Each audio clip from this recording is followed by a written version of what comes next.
Bismillahirrahmanirrahim. Insya Allah pada kesempatan kali ini kelompok kami akan membahas tentang riwayat Al-Kabir an As-Shaghir. Untuk mempersingkat waktu, langsung saja kepada pembahasan, yaitu mengenai pengertian dan juga pembagian beserta contohnya. Insya Allah akan dijelaskan oleh saudari Teh Anis. Waktu dan tempat saya persilakan. Untuk pembahasan yang pertama yaitu mengenai pengertian dari riwayat Al-Akabir an Al-Shaghir. Nah, riwayat Al-Akabir dan Al-Shaghir ini ialah riwayat seorang rawi dari rawi yang lebih rendah dalam hal usia, tobaqot, ilmu ataupun hafalannya. Nah, di sini pun menurut Mahmud At-Tohan dibagi menjadi 3 bagian dalam riwayat Al-Akabir Al-Shaghir ini. Yang pertama yaitu jika rawi yang meriwayatkan itu lebih tua usianya dan lebih dahulu tobaqohnya.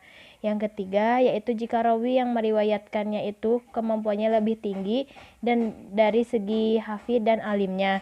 Dan yang ketiga yaitu jika yang meriwayatkannya itu usia dan kemampuannya itu lebih tinggi daripada yang meriwayatkan dari segi ilmu. Oke, pembahasan yang selanjutnya yaitu mengenai pembagian juga contohnya. Yang pertama yaitu rawi yang lebih besar atau lebih kecil dari segi tobaqotnya. Yang kedua yaitu rawi yang lebih besar dari segi kealiman juga kefakihannya. Dan yang ketiga yaitu rawi yang lebih besar atau yang lebih kecil dari segi tobaqotnya, kealimannya juga kefakihannya.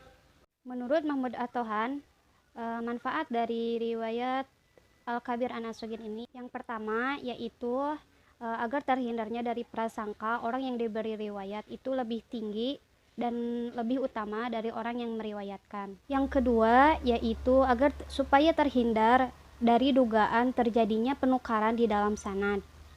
Adapun pendapat dari ulama yang lain seperti Ibnu Shalah mengatakan agar terhindar dari kemewahan mana yang lebih besar, mana yang lebih utama dan lebih tinggi dari seorang rawi. Menurut Al-Hafiz As-Sakhawi mengatakan bahwa ilmu ini sangat penting karena seseorang tidak bisa dikatakan sebagai muhadis sampai ia meriwayatkan dari orang yang lebih tinggi darinya, sama dengannya, sampai orang yang lebih rendah darinya atau lebih bawah darinya.